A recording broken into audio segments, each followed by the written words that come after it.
చదువుకున్న వాక్య భాగమునే మరోసారి మనము చదువుకుందాము. మత్తయి సువార్త 21వ అధ్యాయము 33వ వచనం నుండి 42వ వచనం వరకు మనం చదువుకుందాం. మరియు మరి ఒక ఉపమానం వినుడి. ఇంటి యజమానుడు ఒకడుండెను. అతడు ద్రాక్ష తోట నాటించి దాని చుట్టూ కంచె వేయించి అందులో ద్రాక్షల తొట్టి తొలిపించి గోపురము కట్టించి కాపులకు దాని గుత్తకిచ్చి దేశాంతరము పోయెను. పండ్ల కాలము సమీపించినప్పుడు పండ్లలో తన భాగము తీసుకొని వచ్చుటకు ఆ కాపుల యొద్దకు తన దాసులను నంపగా ఆ కాపులు అతని దాసులను పట్టుకొని ఒకని కొట్టిరి, ఒకని చంపిరి, మరి ఒకని మీద రాళ్ళు రువిరి. మరలా అతడు మునుపటి కంటే ఎక్కువ మంది ఇతర దాసులను పంపగా వారు వీరిని ఆ ప్రకారమే చేసిరి. తుదకు నా కుమారుని సన్మానించదనుకొని తన కుమారుని వారి యొద్దకు పంపెను. అయినను ఆ కాపులు కుమారుని చూచి ఇతడు వారసుడు, ఇతడిని చంపి ఇతని స్వాస్థ్యము తీసుకొందము రండని తమలో తాము చెప్పుకొని అతని పట్టుకొని ద్రాక్ష తోట వెలుపట పడవేసి చంపిరి. కాబట్టి ఆ ద్రాక్ష తోట యజమానుడు వచ్చినప్పుడు ఆ కాపులను ఏమి చేయును అనెను. అందుకు వారు ఆ దుర్మార్గులను కఠినముగా సంహరించి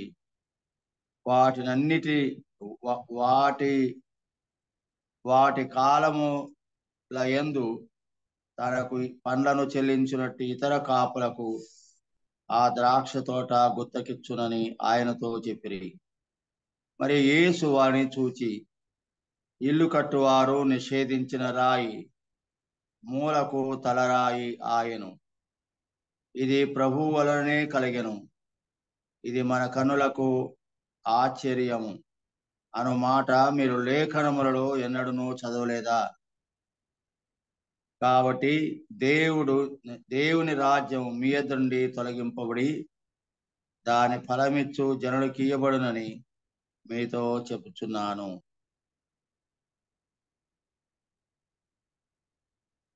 ప్రియమైన సోదర సోదరిలారా, మనం నిన్న కూడా ఈ వాక్య భాగాన్ని చదువుకున్నాము.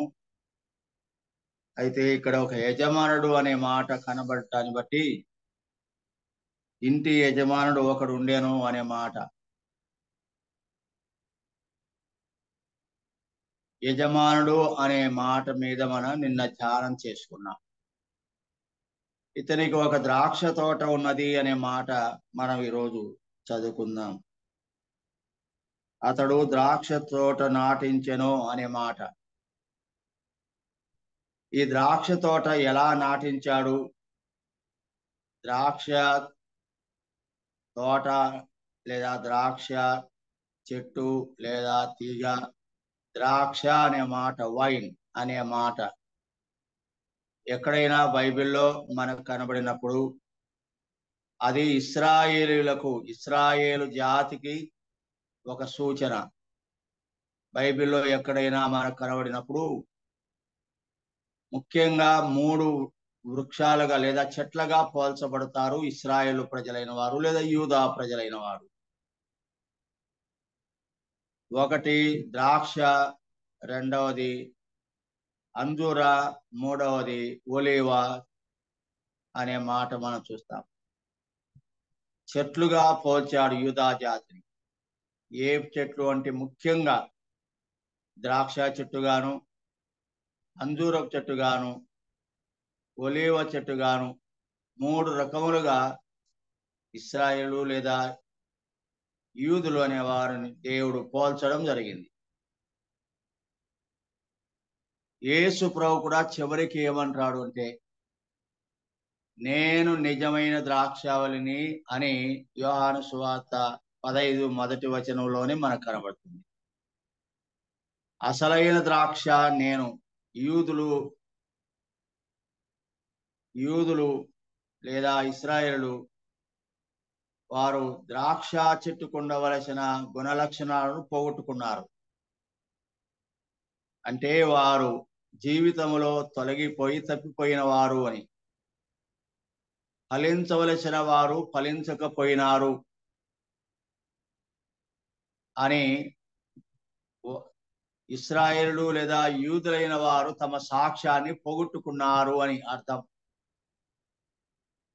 మరి యూదా ప్రజలు తమ సాక్ష్యాన్ని పోగొట్టుకున్నారు కనుక ఆ ద్రాక్ష, నిజమైన ద్రాక్ష ఎవరు అంటే నేనే. అందువల్ల యేసు ప్రభు ఆ మాట అంటాడు, నిజమైన ద్రాక్షావళిని నేనే, ఐ ఆమ్ ట్రూ వైన్ అని అంటాడు. నిజమైన ద్రాక్షావళి. ఈనాడు విశ్వాసులైన వాని కూడా ద్రాక్షావళిగా దేవుడు పోలుస్తున్నాడు. మనం కూడా ద్రాక్షావళిలో ద్రాక్ష తీగలు. మనం ద్రాక్షావళి అనేది చెట్టు కాండం అనుకుందాం. మరి తీగలు అనేవి ఉంటాయి ఆ చెట్టు కాడకు. ఆయన చెట్టు కాడ అయితే మొదలు అనుకుందాం, మనం తీగలం కనుక తీగ ద్రాక్షావళిలో నిలిచి ఉంటేనే కానీ ఎలాగూ ఫలించదో, మీరు నాలో ఉంటే కానీ ఫలించరు అని మనం అనేక మార్లు మాటికి చదువుకుంటున్న విషయం అది. యేసు ప్రభు నిజమైన ద్రాక్షావళి. ఆయన నిజమైన దేవుడు అని అర్థం, ట్రూ గాడ్ అని అర్థం, ట్రూ సేవియర్ అని అర్థం, నిజమైన రక్షకుడు అని అర్థం. ఇర్మియా గ్రంథములు అంటాడు, ఆయన నిజమైన రక్షకుడు, నిజమైన దేవుడు అని ఒక మాట చదువుతాం చూడండి. ఇర్మియా 10వ అధ్యాయంలో ఆ మాట మనకు కనబడుతుంది. ఇర్మియా 10వ అధ్యాయం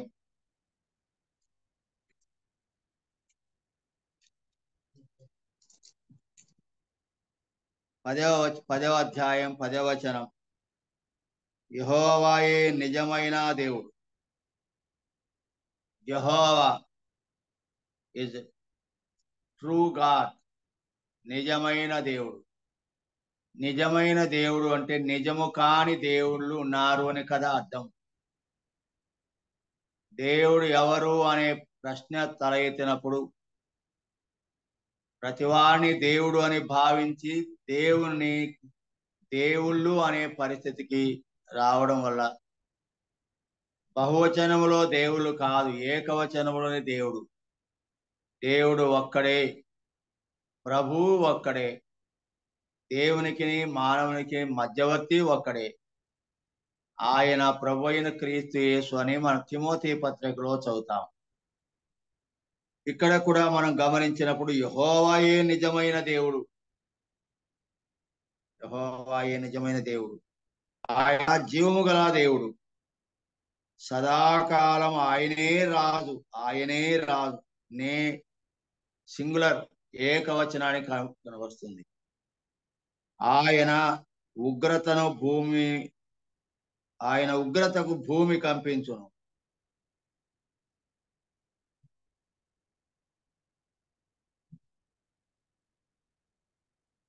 రాజ్యములు ఆయన కోపమును సహింపలేవు. కనుక మనం చదువుకున్న ఈ భాగంలో యెహోవాయే నిజమైన దేవుడు అనే మాట. యోహాను సువార్తలో నిజమైన ద్రాక్షావల్లి, నిజమైన దేవుడు, నిజమైన రక్షకుడు, నిజమైన ప్రభువు ఒక్కడే, ఏక దేవుడు. ఇద్దరు కాదు, అంతకంటే ఎక్కువ మంది కాదు, దేవుడు ఒక్కడే. దేవునికి మానవునికి మధ్యవర్తి ఒక్కడే, ఆయన ప్రభువైన యేసుక్రీస్తు. అందువలన సువార్తలో యేసుక్రీస్తును గురించి మనం ఎక్కువగా ఇతరులకు బోధించవలసిన వారికి ఉన్నాం. సరే, మంచిది. ఇక్కడ మనం చదువుకున్న మత్తయి సువార్త 21వ అధ్యాయంలో ద్రాక్ష తోట అని మనం గమనిస్తాం. ఇది మరొక మాట.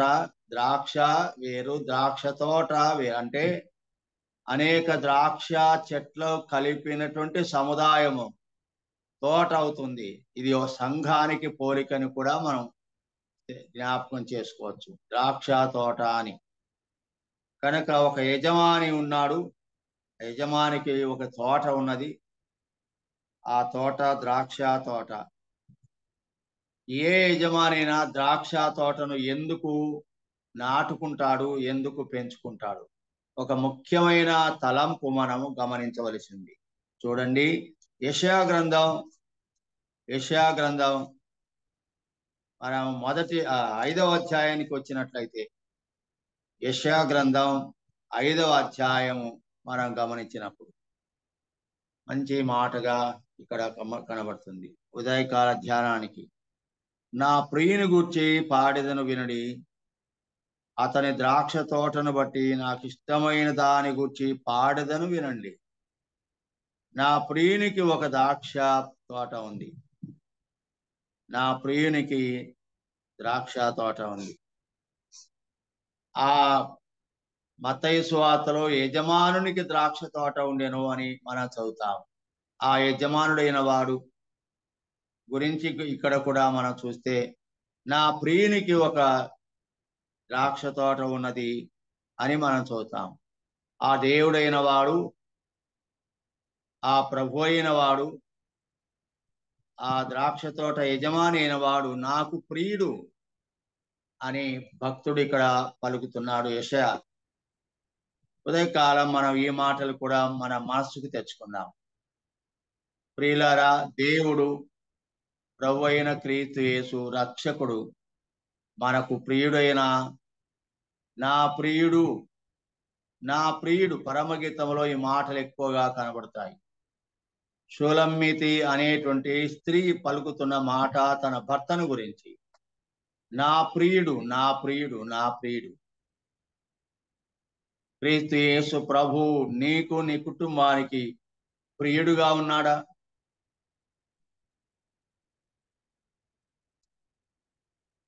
ప్రియుడుగా ఉన్నాడా? ప్రియమైన వాడు. ప్రియుడు అంటే ఖరీదైన వాడు అని అర్థం. ప్రియుడు అంటే ప్రియమైన వాడు. ప్రియము అంటే ధర, అంటే చాలా విలువైన వాడు అని అర్థం. అంటే చాలా గౌరవప్రదమైన వ్యక్తి ఆయన. ప్రియము అని అంటే ఖరీదు అని అర్థం. ఖరీదైన వాడు యేసు ప్రభు దేవుడు, విలువైన వాడు, అమూల్యమైన వాడు, పవిత్రుడైన వాడు, పరిశుద్ధుడైన వాడు. ఆయన ఎంతో సౌందర్యవంతుడు, సొగసైన వాడు. 10,000 మందిలో కూడా ఆయనను చూచి గుర్తుపట్టవచ్చు. అంత సుందరమైన వాడు ప్రభు. ప్రియమైన వారులారా, యేసు ప్రభువును మనం ఎంతగా ప్రేమిస్తున్నాము, ఆయనంటే ఎంత లైకింగ్గా ఉంది మనకు, ఆయన ఎంతగా మనం రికార్డు చేస్తున్నాం, గౌరవిస్తున్నాం. అంటాడు కదా, నేను తండ్రినైతే నాకు రావలసిన ఘనత ఏమాయను, ఏమాయను. ప్రియమైన వాడిని ముద్దు పెట్టుకుంటాం. నీకు బాగా ఇష్టమైన వాడు ఎవరైనా ఉంటే ముద్దు పెట్టుకుంటాం. పరాయి వారి పిల్లలను కూడా కొన్నిసార్లు ఆ పిల్లవాడు చూస్తే, ఆ పాపను చూస్తే చాలా మరి మంచిగా కనబడినప్పుడు వెంటనే ముద్దు పెట్టుకుంటాం. ఎందుకంటే ఇష్టమైంది కనుక. అందాన్ని చూచి, సౌందర్యాన్ని చూచి, మృదుత్వాన్ని చూచి, ఆ రంగును చూచి ఆ పాపను ఎంతో ప్రియముగా, డియర్గా మరి చూసి ఎత్తుకొని ముద్దాడుతారు. అక్కడ పరాయి వారా, నా వారని రాదు. అక్కడ ఎవరు అని రాదు. బాబు బాగున్నాడు, అమ్మాయి బాగుంది, చాలా సుందరంగా కనబడుతున్నారు, అందులో ఎత్తుకొని ముద్దాడుతాం. దాని ప్రియత్వము, ప్రియము అని అంటారు. క్రీస్తు యేసు ప్రభును ముద్దు పెట్టుకున్నది బైబిల్లో కనబడతారు. ఒక రకముగా ఒక స్త్రీ పాపాత్మురాలు, కానీ యేసు ప్రభును పాదాలు ముట్టుకొని ముద్దు పెట్టుకున్నది. ఆమె ముద్దు పెట్టుకున్నప్పుడు ఆమె పాపాత్మురాలని గ్రహించింది. పాపాత్మ నేను పవిత్రుడైన నిన్ను ముట్టడానికి అయోగ్యురాలు అని కన్నీరు కార్చి, అయితే ప్రభు ఆమె పాపమును క్షమించినాడు. వెంటనే ప్రభు క్షమించి ఆమెను రక్షించాడు. ఒక పాపి యేసు ప్రభువును తన పాపను గురించి పశ్చాత్తాపడి తన పాదమును ముద్దు పెట్టుకుంటే ఎంత పాపినైనా క్షమించి రక్షిస్తాడు. యేసు అది లూకా సువార్త 7వ అధ్యాయములో మనకు ఆ సన్నివేశం కనబడుతుంది. ఆమె పాపాత్మురాలు, కానీ యేసు ప్రభు పాదములు పట్టుకొని పాదములను ముద్దు పెట్టుకున్నది. తన కన్నీటితో పాదములు తుడిచింది. అది ఆమె పాపాత్మురాలు, కానీ ప్రభువును ప్రేమించి ముద్దు పెట్టుకొనగా పాప క్షమాపణ పొంది రక్షించబడింది. ఒక పాపి ఎవరైనా సరే క్రీస్తు ప్రభువును తాకుతే చాలు, ముట్టుకుంటే చాలు, పాపముతో పశ్చాత్తాపడి పాదముల మీద కన్నీరు కారుస్తే చాలు, ఎంత ఘోర పాపినైనా నేను త్రోసివేయను అన్న మాట యేసు ప్రభువారు నెరవేర్చినారు. ఎంత ఘోర పాపినైనా నేను త్రోసివేయను అని పలికిన దేవుడు, అదే దేవుడు శరీరధారిగా యేసు ప్రభు లోకానికి వచ్చినప్పుడు ఆ యేసు ప్రభు పాదాల మీద ఈ పాపాత్ముల స్త్రీ పడి తన కన్నీరు కార్చి కన్నీటితో పాదములను తుడిచి పాదమును ముద్దు పెట్టుకున్నది. ఒక పాపాత్మురాలైన ఒక పాపైన మానవుడైనా క్రీస్తు ప్రభువును ముద్దు పెట్టుకొని ఇవ్వగలడు. ఆమె ఆ దృశ్యాన్ని మనకు కనపరుస్తున్నాడు.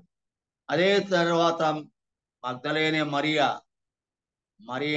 అనేటువంటి ఆమె యేసు ప్రభు పాదాలు పట్టుకొని ఆమె కూడా ముద్దు పెట్టుకుని పవిత్రాలు ఆమె. అలాగూ పాపాత్ములైన ముద్దు పెట్టుకొని పాప క్షమాపణ పొందవచ్చు.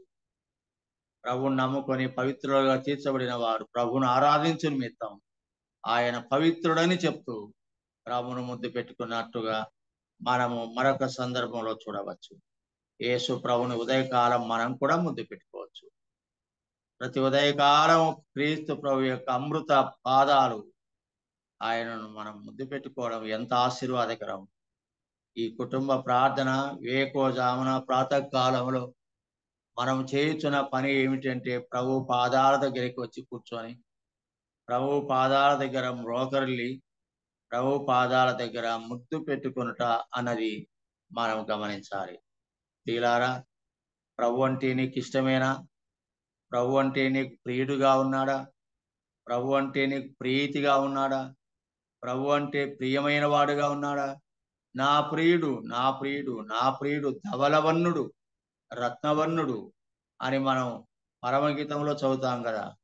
నా ప్రియుడు ధవలవర్ణుడు, నా ప్రియుడు రత్నవర్ణుడు, తెల్లని వాడు, అందమైన సుందరమైన వాడు, పవిత్రుడు, కానీ ఆయన రక్తం వర్ణుడుగా మార్చబడినాడు. కారణం ఆయన శిలువ యందు నా పాప పరిహారం కొరకై బలి అయిపోయి రక్తం కార్చాడు, రక్తవర్ణుడుగా మారిపోయినాడు. అయ్యో, నా ప్రభు రక్తవర్ణుడుగా మారిపోయాడు అని పశ్చాత్తాపడి ఆయన పాదాలు పట్టుకుంటే, పాదాలకు ముద్దు పెట్టుకునే అనుభవం మనం కలిగి ఉంటే ఎంత ఆశీర్వాదం, ఎంత ధన్యత. ఉదయకాలం మన కుటుంబ ప్రార్థనను ఇలాగ ఎంచుకుందాం. మనం ప్రభు యొక్క పాదాలకు ముద్దు పెట్టుకోవడానికి మనం ఉదయకాలం కూడి వస్తున్నాం. సరే, 5వ అధ్యాయము మొదటి లైన్ వచనం చూస్తే, నా ప్రియుని గూర్చి పాడుదను వినండి. పాట, ఇది ఒక పాట, ఇది ఒక సాంగ్, ఇది ఒక సాంగ్,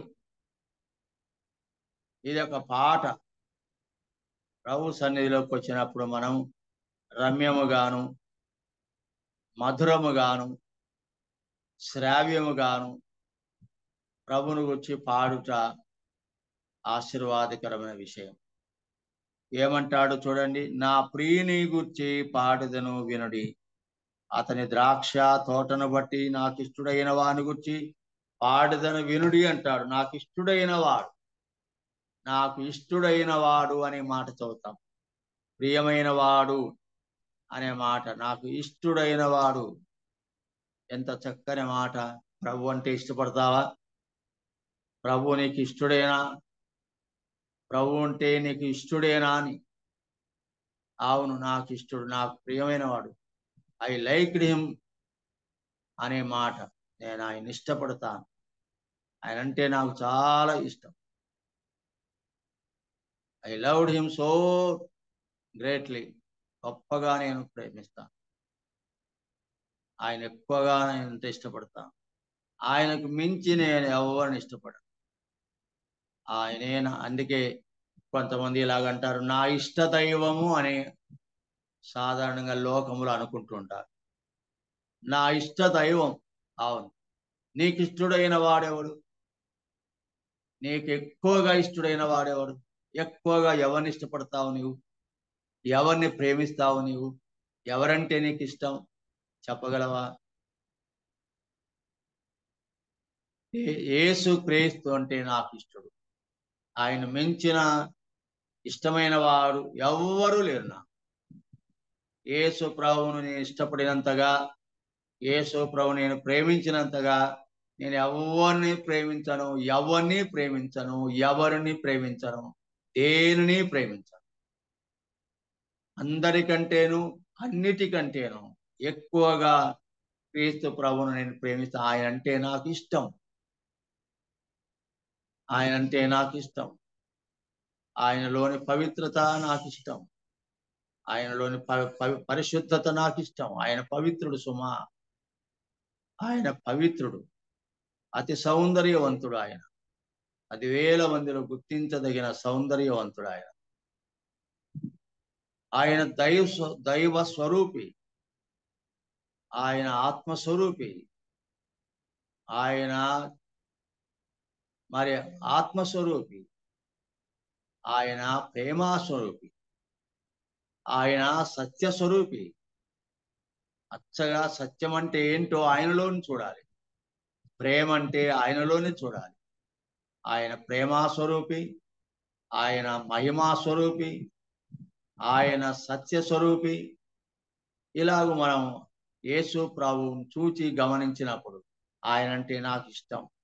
ఆయన నీతి స్వరూపి, ఆయనలో ముఖములో నీతి ఎల్లప్పుడూ ఉట్టిపడుతుంది, ఆయనలో ప్రేమ ఉట్టిపడుతుంది, ఆయనలోని శాంతం ఉట్టిపడుతుంది, ఆయనలోని దీర్ఘశాంతం ఉట్టిపడుతుంది. ఆయన దయ, కనికరము, వాత్సల్యత, ప్రేమ, జాలి ఆయనలో కనబడుతుంది. అందువలన ఆయన నాకు ఇష్టడు అని చెప్పాలి మనం. సరే, నా ప్రియునికి ఒక తోట ఉంది, నాకు ఇష్టడైన వాని గురించి నేను పాడుతాను. అమ్మా సోదరులారా, ఉదయకాలం మనకిష్టడైన మన ఇష్ట దైవమైన క్రీస్తు ప్రభువుని గురించి మనం పాడుతా ఎంత భాగ్యం. అందుకే కదా ఉదయకాలం కొడిగా మనకు అవసరం. మనకిష్టడైన వాని గురించి మనం పాడుకున్నటకు ఒక మంచి సమయం తీసుకుంటే, ఇది ఉదయకాలం, ప్రాతకాలం మంచి సమయం. ఫ్రెష్ మైండ్ తో మనం ఆయన సన్నిధికి హెల్దీ స్పిరిట్ తో మనం రాగలం.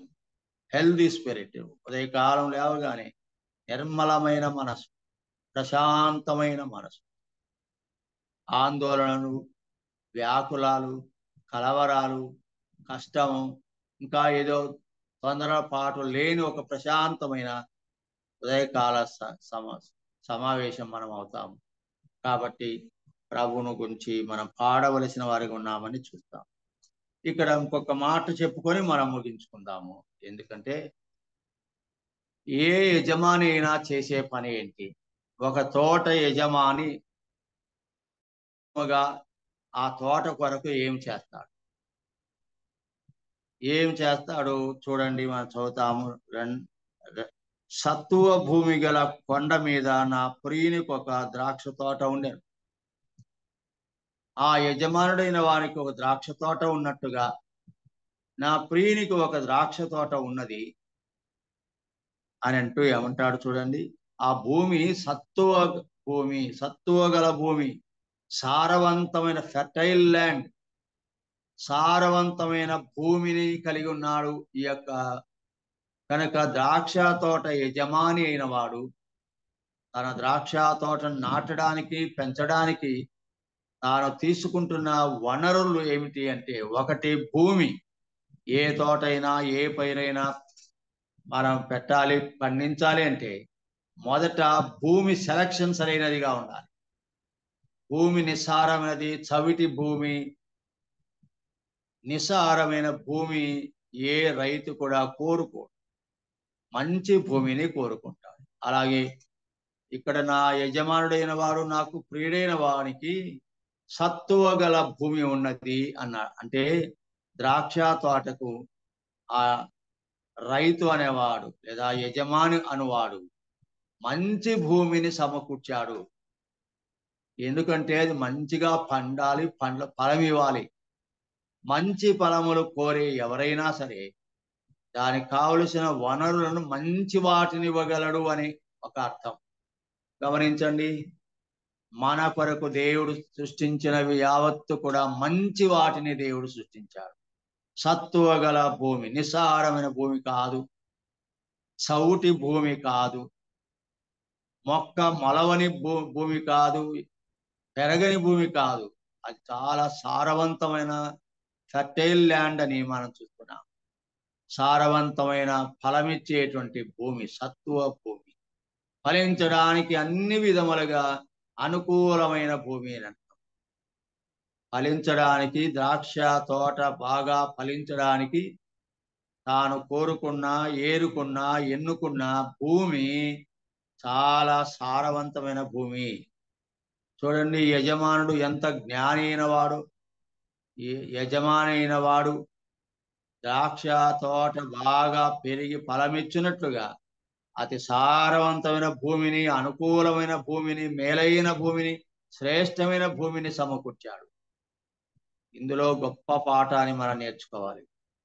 మనం కూడా దేవునికి ఫలము ఫలించినట్లుగా మనకు కూడా మంచి పరిస్థితులను దేవుడు సమకూర్చువాడుగా ఉన్నాడు. దేవుడు మనకు ఏవి చెడ్డవి ఇవ్వడు. అందుకే అన్నాడు కదా, మీరు మీ పిల్లలకు వారు అడిగినప్పుడు గుడ్డును అడిగితే తేలునిస్తాడా? గుడ్డును అడిగితే తేలునిస్తారా? ఆహారం అడిగితే పామునిస్తారా? మీరు మీ పిల్లలకు మీరు మంచి వాటిని ఇస్తారే, చెడ్డ వాటిని ఇవ్వరు కదా. మీ పిల్లలకు మీరు మంచి వాటిని ఇస్తారు, మంచి వాటిని ఇస్తారు. అడిగిన దానికంటే కూడా ఇంకా మంచిదాన్ని ఇస్తారు మీ పిల్లలకు. మరి మీరు చెడ్డవారైండు మీ పిల్లలకు మంచి వాటిని ఇవ్వడానికి మీరు ఎరుగుదురే, మరి నేను మీకు ఇంకా మంచి వాటిని ఎందుకు ఇవ్వను? ఎందుకు ఇవ్వను మీకు? అలా అయితే ప్రియులారా, యజమానుడైన వాడు ద్రాక్ష తోటకు మంచి భూమిని ఇచ్చాడు. చెడ్డ భూమి కాదు, నిస్సారమైన భూమి కాదు, చవిటి భూమి కాదు, రాళ్ళు బండలు ఉండేటువంటి భూమి కూడా కాదు, మంచి భూమిని సమకూర్చినాడు అని మనం చదువుతాం. కనుక మనము మన పిల్లలకు మంచి వాటిని ఇవ్వని, అలా అయితే ఆ ద్రాక్ష తోట యజమాని ద్రాక్ష తోట కొరకు సత్తువ గల భూమిని సమకూర్చినాడు అని మనం గమనించవలసింది. సత్తువ గల భూమిని ఆయన మనకు సమకూర్చిన వాడుగా మనకు కనబడుతుంది అని మనం చూస్తున్నాం. ఇంకా మాట మనం గమనించినట్టయితే, ఆ సత్తువ గల భూమి గల కొండ మీద నా ప్రియునికి ఒక ద్రాక్ష తోట ఉండెను, ఆయన దాన్ని బాగుగా త్రవ్వి అనే మాట చూస్తున్నాం. ఈయన భూమిని బాగా త్రవ్వినవాడు మెత్తన చేయడానికి. తర్వాత మనం చదివితే దానిలోని రాళ్లను ఏరి వేసెను అని కూడా మనం చూద్దాం. బాగుగా త్రవ్వినాడు, రాళ్లను ఏరి వేశాడు. మనం చూస్తూ ఉంటాము, ప్రయాణం వెళ్తూ ఉంటే బస్సులో అక్కడక్కడ కొంతమంది బీటి బొమ్మలను, అడవి బొమ్మలను, మరి అంటే మిట్టలను, ఇలాంటి వాటిని ప్రొక్లైనర్స్తో త్రవ్వి తీసి ఆ రాళ్ళు పెద్ద పెద్ద బండలు తీసి బయట వేసి భూమిని బాగా చక్కగా మరి సదును చేసి లెవెలింగ్ చేస్తారు, బాగా దున్నుతారు. లోపల ఉన్న బండ వంటి రాళ్ళను కూడా ఏరి బయట వేస్తారు.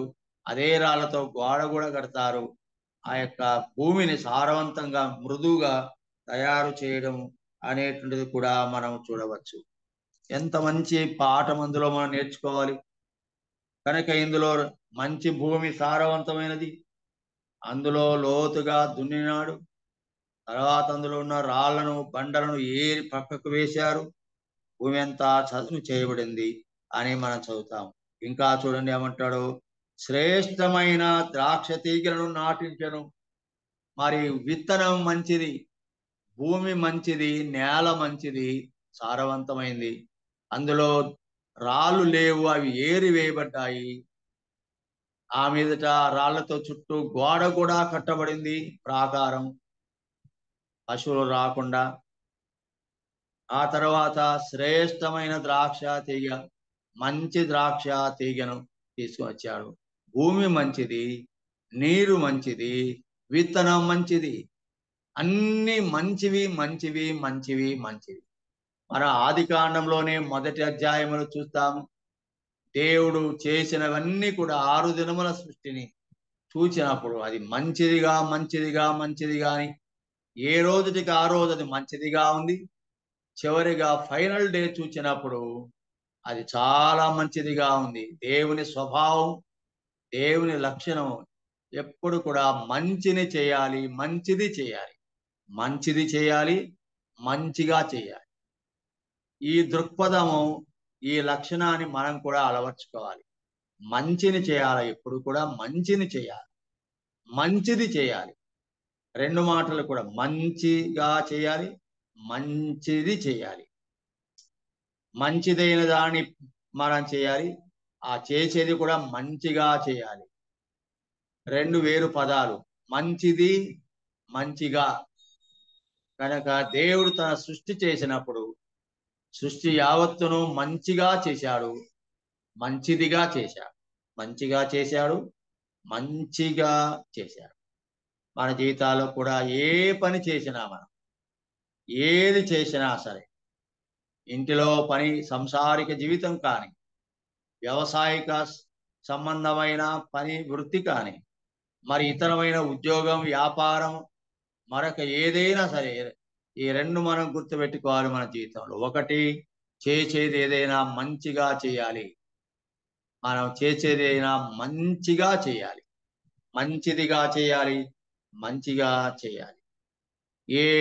ఏది మనం తయారు చేసినా అది మంచి వస్తువుగా చేయాలి, ఆ చేసేది మంచిగా చేయాలి, అందులో లోపం ఉండకూడదు. అందువల్ల కుటుంబ జీవితంలో మనం మన కుటుంబాన్ని మంచిగా కట్టుకోవాలి, మంచిగా కట్టుకోవాలి, మంచి కుటుంబంగా కట్టుకోవాలి. మన పిల్లలకు మంచివి చేయాలి, మంచివి ఇవ్వాలి. దేవుడు అది నేర్పుతున్నాడు. మీరు మీ పిల్లలకు మంచి వాటిని మీరు ఇస్తారు, నేను కూడా మీకు మంచిగా ఇస్తానన్నాడు. దేవుడు మంచివి ఇచ్చాడు. లోకములో, ఈ సృష్టిలో ఏ చెట్లు ఫలాలు మంచివి, మనకు అన్ని మంచివిగా ఇచ్చారు. అయితే మానవుడు దీన్ని పాడు చేస్తున్నాడు. సరే ప్రియులారా, మరొక మాట చదువుకొని మనం ముగించుకుందాం. ద్రాక్ష తోట, ఆ ద్రాక్ష తోట నీవు నేనే. ఆ తోట అంటే సంఘము, సమాజం, మనమే. ఆ ద్రాక్ష తోటకు అన్ని కూడా ఆయన సమకూర్చున్నాడంటే ఈజ్ ఏ ప్రొవైడర్. ఆయన మనకు సమస్తమును సమకూర్చువాడు. మనకేమేమి కావాలో చూడండి, ఆ ద్రాక్ష తోట యజమాని ద్రాక్ష తోటకు ఏమేమి కావాలో వాటన్నిటిని సమకూర్చినాడు. భూమిని సమకూర్చినాడు, భూమిని, మంచి భూమిని సమకూర్చాడు. ఆ మాట కూడా మనం గమనించాలి. భూమి ఒక వనరు, ఒక కారకము అంటారు, ఫ్యాక్టర్ అంటారు. భూమి ఒక ఫ్యాక్టరు. కానీ భూమి చెడ్డ భూమియా, మంచి భూమియా? మంచి భూమి. అదే దాని తేడా. భూమిని సమకూర్చాడు, రెండవది మంచి భూమిని సమకూర్చినాడు, సారవంతమైన భూమిని సమకూర్చాడు. మనం కూడా దేవుని కొరకు ఫలించినట్లుగా మనం సృష్టించినప్పుడు ఆదిలో మొదట మానవుని మంచివానిగా సృష్టించాడు, పాపము లేని వానిగా సృష్టించాడు. అప్పటికి పాపము లేదు. ఆ మానవుని ఏదేను అనే మంచి తోటలో పెట్టినాడు. దేవుడు ఆదిలో సృష్టి చేసినప్పుడు అన్నీ మంచివిగా కనబడ్డాయి. మంచి భూమి, మంచి ఏదైనా తోట, సారవంతమైన తోట, సస్యశ్యామలమైన తోట. ఆ తోట మధ్యలో నుండి మరి నది ప్రవహిస్తుంది. ఆ నీరు మంచి నీరు. ఆ నీరు పోయిన చోటనెల్లా వృక్షములు, పోయిన చోటనెల్లా మరి అన్ని బాగా ఉన్నాయి, సస్యశ్యామలమైన. ఆదాము కూడా మొదట ఏ పాపము లేనివాడుగా ఉన్నాడు. తర్వాత సాతానుడు ప్రవేశించి పాపాన్ని ప్రవేశపెట్టినప్పుడు అంతా చెడిపోయింది. ఉదయకాలం మనమే ఆ ద్రాక్ష తోట. ఆనాడు యజమాని ద్రాక్ష తోటకి ఏం కావాలో వాటన్నిటిని మంచిగా సమకూర్చినాడు. మేలైన వాటిని సమకూర్చాడు, శ్రేష్టమైన వాటిని సమకూర్చాడు. ఫలించవలెను అని, ఆ మంచి ఫలము ఫలించుట కొరకు ఏమేమి చేయవలనో యావత్తు ఆయన చేశాడు. మంచి వాటిని చేశాడు, ఇచ్చాడు. అయితే ఫలించలేదు. దుఃఖకరమైన విషయం. ప్రియులారా, మనం కూడా దేవుని కొరకు ఫలించాలని, మనము ఫలించుట కొరకు దేవుడు ఏవేవి అవసరమో, ఏ మంచివి అవసరమో వాటన్నిటిని మనకు అనుగ్రహించాడు. ఇది ఎల్లప్పుడూ గుర్తుపెట్టుకోవాలి మనం. దేవుడు నాకు ఇచ్చినవన్నీ మంచివి, శ్రేష్టమైనవి. ఎందుకంటే నేను ఫలించాలని ఆయన ఇచ్చాడు. కానీ ఫలించకపోతే ఎంత దుఃఖం ఆయనకు, ఫలించకపోతే ఎంత బాధగా ఉంటుంది. చివరికి ఏం జరిగింది అంటే కారు ద్రాక్షలు కాచనివట. ఎంత విచారించదగిన విషయం. మరి మన జీవితాలు ఎలా ఉన్నాయి ఒక్కసారి పరీక్షించుకుందాం. ప్రభు కొరకై మంచి ఫలములు ఫలించే వారిగా ఉన్నామా? పరీక్షించుకుందాం. మంచి ఫలములు ఫలించడం కావలసిన అన్ని దేవుడు సమకూర్చాడు. ఈ సమకూర్చిన వాటిలోనే మనం నిలిచి ప్రభు కొరకై మంచి ఫలములు ఫలించుదాం. అలా చేయుటకు ప్రభు మనకు సాయం చేయను కాక. ప్రేరేపించిన సోదరులు ప్రార్థన చేయండి.